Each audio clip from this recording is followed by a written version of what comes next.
On nous vend souvent l'idée qu'il faut se lever à 5 heures du mat, prendre des douches froides et travailler 12 heures par jour pour être productif. Pourtant, la plupart des gens qui essayent abandonnent au bout de quelques jours.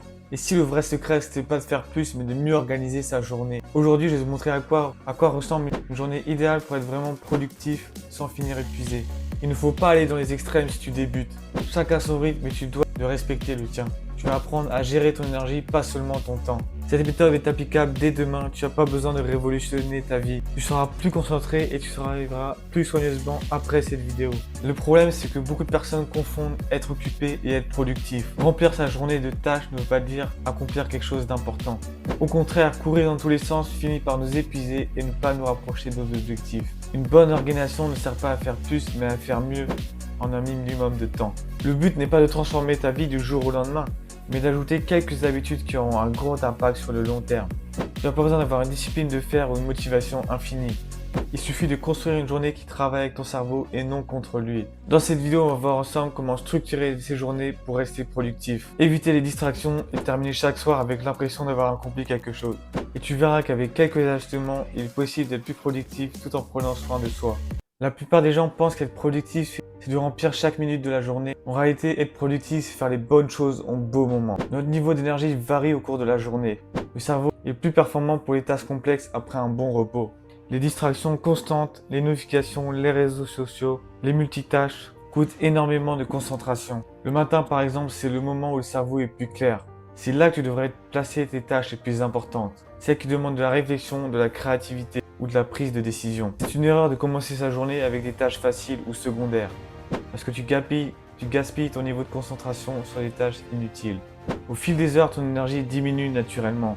Et ce n'est pas un problème, c'est un fonctionnement normal du cerveau humain.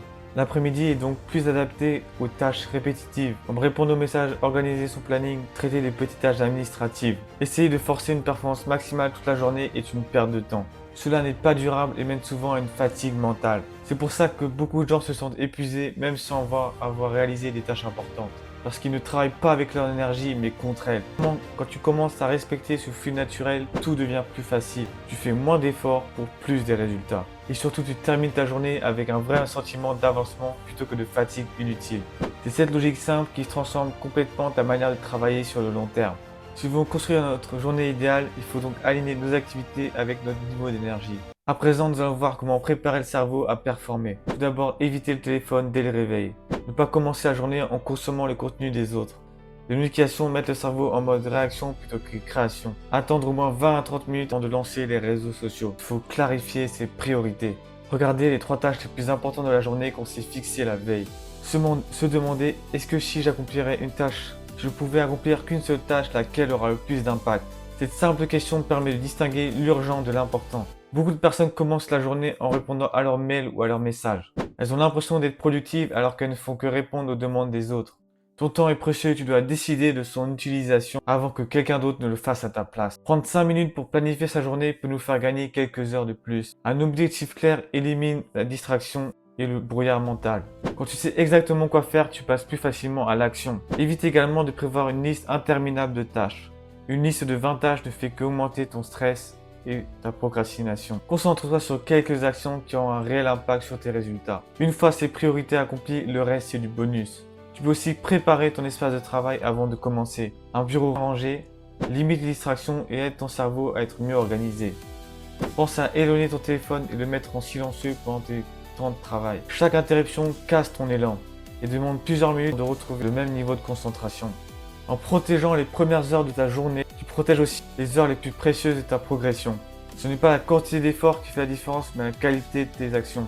Une bonne journée ne commence pas quand tu ouvres une application. Elle commence quand tu décides consciemment de quel chemin tu veux prendre pour ta vie. Maintenant, on va s'attaquer au cœur de la journée avec le concept du deep work.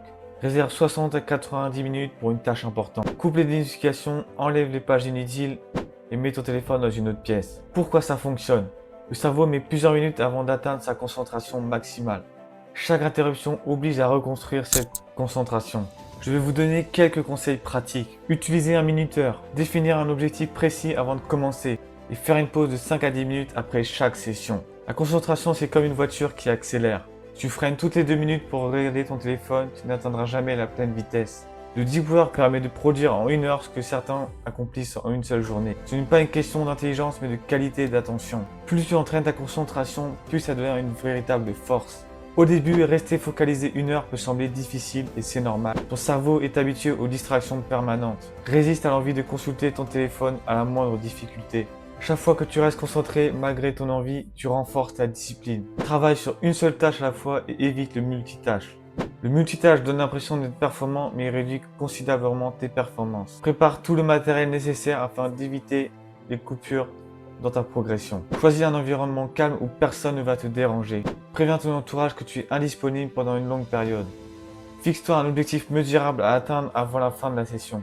À la fin, note ce que tu as accompli pour visualiser ta progression. Cette satisfaction renforcera ton envie de recommencer le lendemain. Les personnes qui réussissent ne travaillent pas forcément plus longtemps, elles travaillent avec une meilleure concentration. Si tu fais du deep work chaque jour, même 1 heure par jour, cela augmentera drastiquement tes résultats.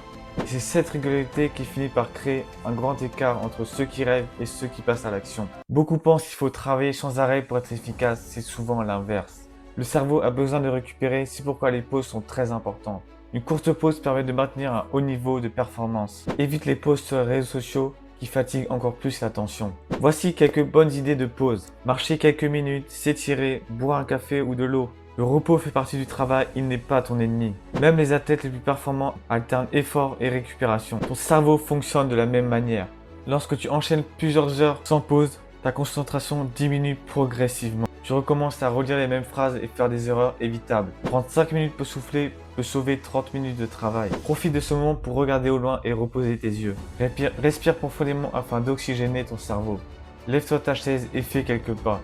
Le mouvement stimule la circulation sanguine et redonne de l'énergie. Évite de remplir chaque seconde de pause avec ton téléphone. Ton cerveau a besoin de calme pour assimiler les informations. C'est souvent pendant une pause que les meilleures idées apparaissent. Ne culpabilise pas de te reposer intelligemment. La vraie discipline consiste à gérer son énergie, pas seulement son temps. Une pause de 10 minutes ne doit pas devenir 1 heure de distraction. Reviens toujours avec un objectif clair pour revenir efficace dans ton travail. Tu seras surpris de voir à quel point ton efficacité augmente.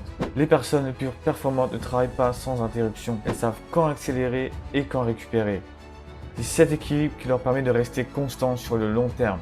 Au final, ce n'est pas celui qui travaille le plus longtemps qui gagne, mais celui qui sait préserver sa concentration jour après jour. L'énergie diminue naturellement après le déjeuner. Il faut que tu adaptes tes tâches. Réserve les tâches administratives ou répétitives pendant ce temps. Répondre aux mails, organiser ta journée, etc.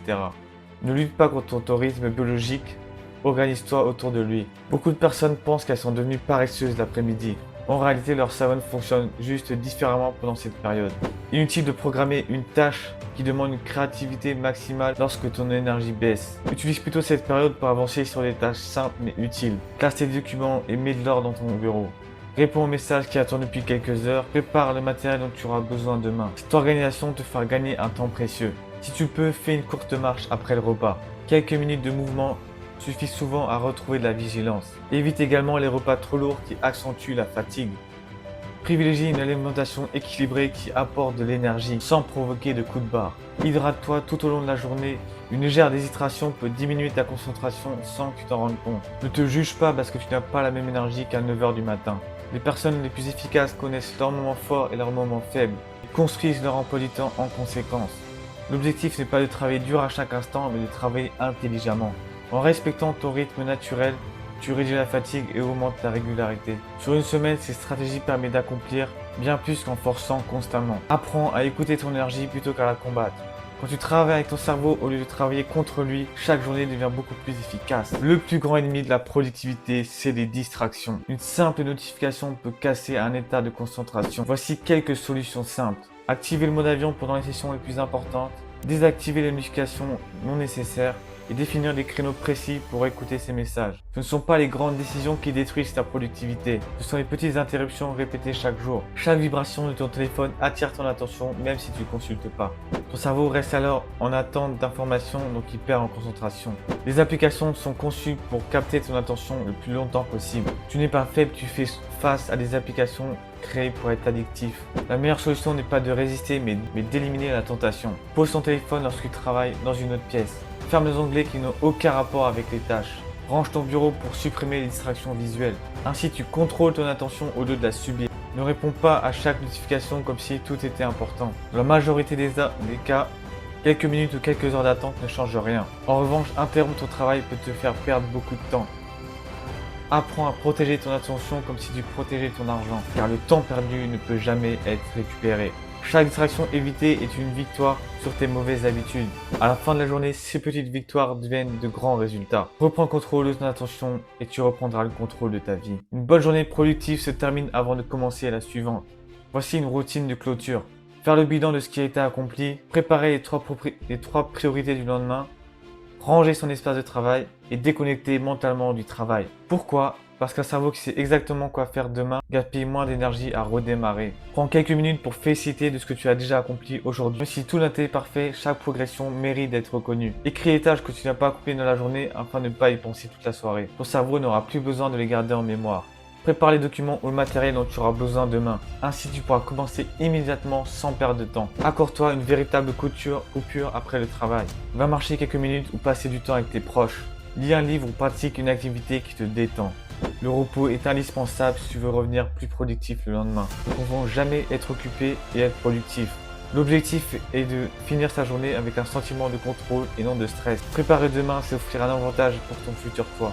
Tu réduis l'hésitation et les décisions inutiles dès le réveil. Les personnes organisées sont disciplinées parce qu'elles anticipent. Elles prennent leurs décisions importantes à l'avance. Le matin suivant, elles n'ont plus qu'à passer à l'action. Cette simple habitude peut te faire gagner des heures chaque semaine.